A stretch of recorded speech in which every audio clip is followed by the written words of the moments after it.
금년 사순절이 지난 수요일부터 시작됐습니다. 사순절 기간 하나님의 은혜를 따라 하나님의 사랑을 깊이 묵상하시는 귀한 시간이 되셨으면 좋겠습니다. 특별히 코로나19 가운데 하나님의 은혜가 가득하기를 바라고 하나님의 은총, 하나님의 사랑, 십자가의 깊은 의미를 묵상하시는 그러한 기간이 되시기를 소망합니다. 오늘은 지난번에 이어서 교회 생활에 대해서 살펴보도록 하겠습니다. 오늘과 다음 주 두 번에 걸쳐서 섬김에 대해서 생각해 보려고 합니다. 교회에서 배워야 하는 것이 있는데 그것은 바로 섬김인데 그것을 생각해 보도록 하겠습니다.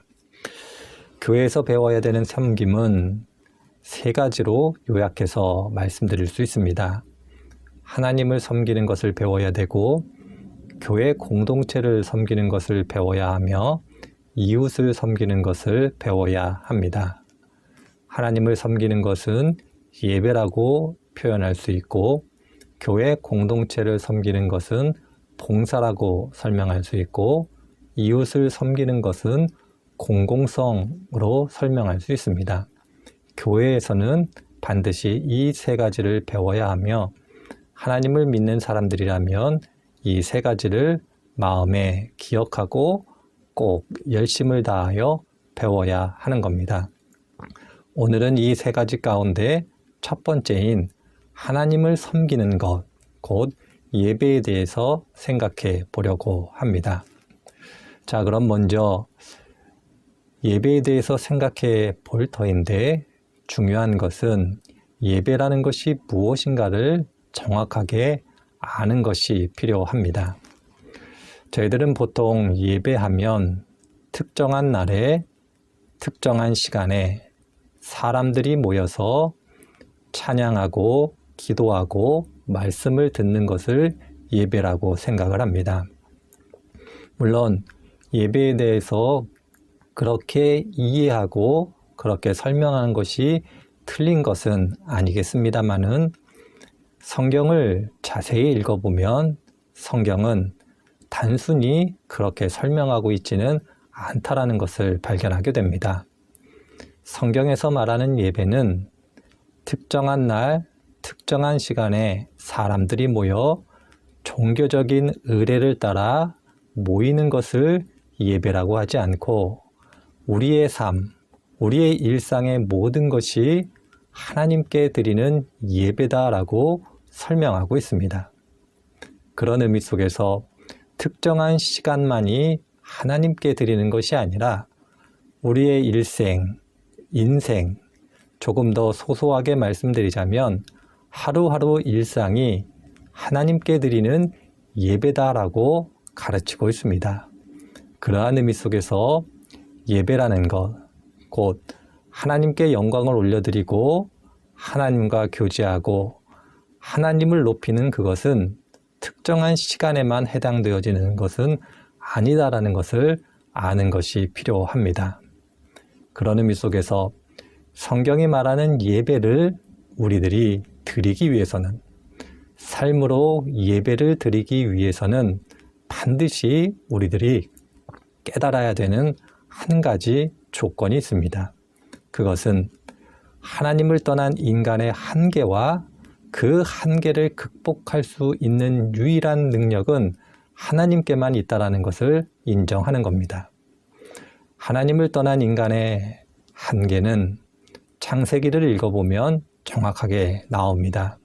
그것은 선악과를 따먹음으로 말미암아 하나님께서 죽을 것이다라고 말씀한 바로 그 죽음의 권세 아래 사람이 있게 됐다는 겁니다. 하나님을 떠나면 죽을 수밖에 없다라는 것. 하나님을 떠난 인생은 삶이라는 것이 죽음의 권세 아래 어쩔 수 없이 그 권세에 눌려 살아갈 수밖에 없다라는 것을 인정할 때에만 매 순간순간마다 하나님과 교제하고 친교하는 예배의 자리로 나아갈 수 있는 겁니다. 따라서 하나님을 떠나서는 살 수 없다라는 것, 하나님을 떠나서는 우리들이 아무것도 할 수 없다라는 것을 인정할 때에만 우리들이 삶으로 예배 드릴 수 있는 겁니다. 그런 의미 속에서 하나님을 섬기는 예배라는 것은 다른 것을 의미하는 것이 아닙니다. 그것은 우리의 인생의 한계를 배우는 것이다. 이렇게 말씀드릴 수 있습니다. 전도서를 읽어보면 모든 것이 헛되다라는 표현이 등장합니다. 많은 것을 가졌고 많은 것을 누렸고 일반적인 사람들이 경험할 수 없는 많은 것을 경험한 전도자가 최종적으로 이야기하는 것은 인생은 헛되고 헛되다라는 거였습니다. 전도자가 이렇게 이야기한 이유는 허무주의를 이야기하고 싶었던 것이 아니라 하나님이 없는 인생, 하나님을 떠난 인생, 아니 하나님이 배제된 모든 것은 아무것도 아니다라는 것을 알게 됐다는 겁니다. 일반적으로 사람들이 하는 표현이 있습니다. 죽으면 끝이다. 맞습니다. 아무리 많은 것을 가진 사람도, 아무리 많은 것을 이룬 사람도 죽으면 모든 것이 끝나게 됩니다. 인생이 아무리 자기 자신을 자랑한다 할지라도 죽음 앞에서는 아무것도 할 수 없는 것이 인생이기도 합니다.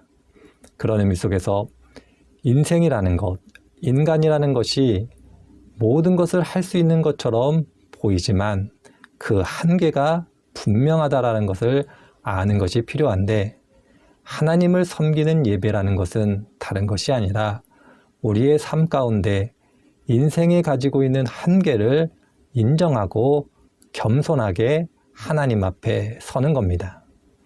일상생활에서 하나님께 예배하는 것이다라는 것은 다른 것을 의미하는 것이 아니라 하나님의 도우심이 없이는 우리의 인생, 우리의 삶이라는 것이 한계에 처할 수밖에 없다라는 것을 인정함으로 하나님을, 그리고 하나님의 도우심을 구하는 것이다. 이렇게 말씀드릴 수 있습니다.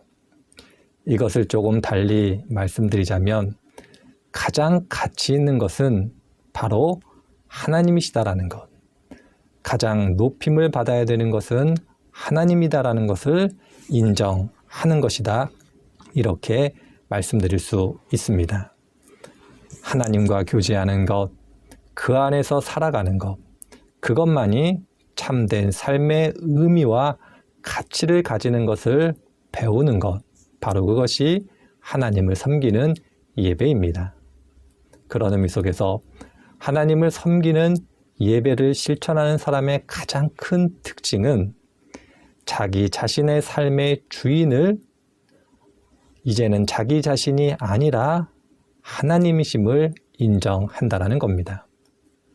사람이라는 것이 자기의 삶, 자신의 인생을 자기가 좌우하고 싶은 욕망을 가지고 살아갑니다. 내 삶은 내 것이다라고, 내 삶은 내 것이기 때문에 내 마음대로 하겠다라고, 그럼으로써 내가 원하는 것을 이루겠다라고 하는 것이 사람이고, 그것은 사람이 가지고 있는 본성이기도 합니다. 그런데 하나님을 섬기는 예배라는 것은 바로 자기 삶의 주인을 이제는 내가 아닌 하나님으로 옮긴다라는 것을 의미하는 겁니다. 내가 내 삶을 주관하는 거고 주장하는 것이 아니라 하나님께서 내 삶을 주장하고 다스린다는 것을 인정하는 것. 그러므로 하나님의 인도하심을 따라 살아가겠다라는 결정과 결단, 실행이 있는 것이 바로 하나님을 섬기는 예배, 그 예배의 삶이라 말씀드릴 수 있습니다. 따라서 한 분 한 분들께서 교회에서 하나님을 섬기는 것을 배운다라는 것은 하나님만이 우리 삶의 주인이시고 내 삶을 인도하는 것은 내가 아니라 하나님이시라는 것을 인정하고 내 삶을 하나님께 맡겨드림으로 우리의 삶 자체를 하나님께 내어드리는 것, 그것이 바로 하나님을 섬기는 예배를 배운 것이다. 이렇게 말씀드릴 수 있습니다. 따라서 한 분 한 분들께서 믿음의 여정 가운데 내가 얼마나 하나님을 섬기는 예배자로 살아가고 계시는가 진지하게 고민해 보시는 한 주간이 되시기를 바랍니다. 기도하겠습니다. 하나님, 오늘도 귀한 말씀 가르쳐 주시니 감사드립니다. 오늘 주신 말씀 기억하게 하시고 한 분 한 분들께서 하나님을 섬기는 예배자로 살아가게 하여 주옵소서. 감사드리며 예수님의 이름으로 기도드립니다.